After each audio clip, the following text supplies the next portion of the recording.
Welcome back. I'm sharing a story, something that's different from what I've done before. I recently joined a group on WhatsApp that consists of about 150 people who have either attended programs at Monroe Institute or who are fans of the Institute.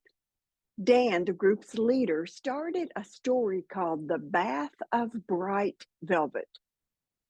I was reading this while I was en route to Tampa. I wanted to participate, but I would be away from my computer for several days. By the time I returned home last night, the exercise had ended. Other people had added to the story, as Dan had instructed, but I really didn't have a chance to read those. As soon as I sat down and read the prompt, a scene unfolded in my mind's eye. I've learned to trust these messages and visions from the non physical, so I just let the energy flow. One of Dan's instructions was to create a YouTube video, upload it on your personal channel, and share the link with the group. And I thought, that's right up my alley, so to speak. So here goes. The prompt was something that I think that Dan had read in Monroe Institute's Explorer series, where Bob Monroe recorded people while they were listening to his sound-based technology.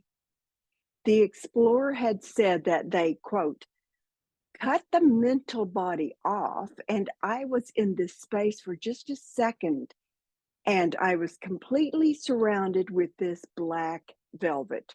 So Dan named this the Bath of Bright Velvet, and immediately this is what I received. My 3D brain let me know that this person was going into an out of body state, obviously moving beyond the physical body and into the mental body for a second before finding themselves in black velvet. That's all it took, really, just a suggestion to put me in a space that is quite familiar. I found myself floating in that beautiful, deep void of what Monroe Institute labels as Focus 15. It is a timeless void, a primordial sea of pure potential. I have bookmarked this area, and so I'm immediately there. For those who have attended Monroe programs, know that we can return to these focus levels at will. And an aside here, I now have proof of that. In my YouTube channel, if you go to my playlist tab, check out the videos in the Mind Mirror folder.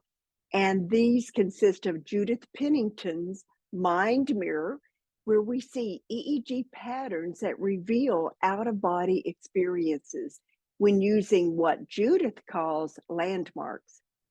My messengers called them bookmarks. Monroe Institute called these PICs, personal identification codes. But back to the prompt. I'm floating in the black velvet of Focus 15. I exist in three places simultaneously. I am the observer, I am the scribe, and I am the experiencer. Some may call this bilocation or maybe trilocation, but those are just words and labels that are my fumbled attempt to define the ineffable, the indescribable. My 3D brain is aware of where I am, my true essence, which is my non physical form. I am in Focus 15. I begin slipping farther and deeper into the silent folds of this dark environment of the non physical. I then move to what feels like the center of this beautiful, rich area. This is where the heart of Focus 15 is. And I'm hearing that it is the birthing area for the future. This is also where I can tap into the past. In my mind's eye, a deep well comes into view. And I'm thinking, interesting, I've never seen this before. Without any effort, I come closer to inspect it. I reach out my hand to touch it, and its ancient stone wall is cool and damp to my touch. The lip of the well is at my chin level, so I have to stand on my toes so I can peer into the opening of the well. The liquid inside is so dark that the surface appears like liquid silver. I have an immediate knowing that the surface is, quote, thought responsive. Thought responsive. I think of those two words and I know that they were not mine. These words are from the messengers, those non physical forms that communicate with me during my out of body travels. I take a deep breath. Yes, that is what they instruct me to do, as they have for years. Yes, a deep breath. As I do this, automatically my vibrations and the frequencies within my energy body begin to shift, they begin to change. My observer is watching everything from a higher perspective. You can maybe call that a bird's eye view. What occurs is almost commonplace, but something that surprised me when it first happened years ago. I disappear. Now, when this happens, I enjoy watching it from above as the outline of my physical form dissolves. I know it's not my 3D physical forms, but it looks like it. It looks like a line drawing of me that someone starts to erase. Little by little, those lines of my body dissipate. Returning to the me who is experiencing this, I continue to take deep breaths. With each inhalation, I feel the thinning of what had defined me. My observer sees this. With each breath, I feel it. It is a pleasant feeling, moving from the defined to the undefined, moving from the solid to, well, nothingness. But I've done this so many times that it has become second nature to me. My heart lightens, for it knows it is going home.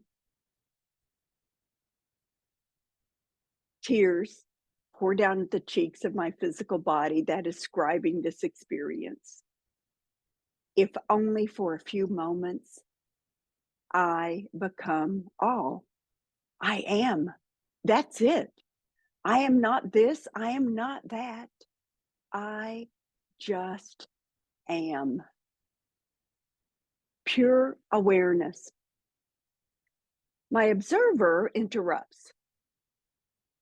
Isn't it strange how my senses expand when my body disappears? Now, I know to keep an eye on her, my observer.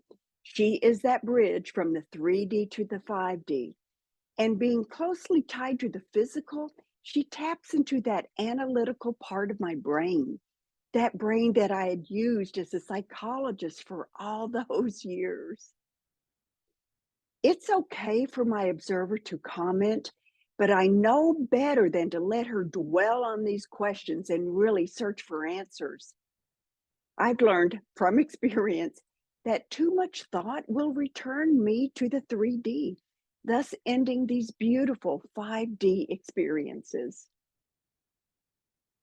Questions are okay because sometimes they direct the flow of the experience. But as usual, I gently push my observer aside and I slide more of my energy into the experience. Breath, breathing, following my heart. That's how I do this. You can just learn to slide more and more into those 5D experiences. I look once again at that silvery pool of water deep within the well, and I realize, it looks like a mirror. Those words return to me, thought responsive. I'm urged to give it a try. I say the first word that comes to mind, love. The glassy, mirrored surface of the water in the well begins to bubble like stew cooking over an open flame. These bubbles begin to float upward. And then I see my sweet baby girl seconds after she was born. Oh my, that was 40 years ago. My observer cries tears of joy. My experiencer turns to her right, and there is my husband. He passed away just after my daughter turned 4. I see and feel the love that he has for me and for his daughter. He gives me a hug and thanks me for my assistance with his mother. When my mother-in-law passed a few weeks ago at age 101, I observed her transition. I saw what a beautiful reunion she had with all of her loved ones on the other side, including her son. This was so real. I felt this love within my heart, stronger than what is even possible within the physical body. And then a short message began. Love never dies. As you return to the realms of the non-physical, your inner spirit awakens. As this awakening occurs, a clarion call is heard within our realms. All answer the call, and it is this cumulative collection of caring souls that adds to the totality of the experience. There is no doubt. There is no fear. There is only love. Sink within these divine frequencies. Allow them to bathe you in divine love. Bring these feelings back with you as you return to the earthly planes. I realize the messenger is referring to when people transition from their earthly incarnations. After this message, I quickly return to the 3D. I look around and it actually takes me a couple seconds to realize where I am. This was such a unique and significant experience for me. And now I've bookmarked it. I can use that well as a starting point for other explorations. I can't wait to toss a few more words into that well and see what might manifest. As those thoughts enter my mind, I have a knowing that the well can also provide answers to questions about past lives and probabilities of the future. What a fun place to start a new experience. I hope you enjoyed this episode as much as I enjoyed having it. Remember, kindness is important. Use kind words throughout the day, and your life will become better. Until next time, goodbye.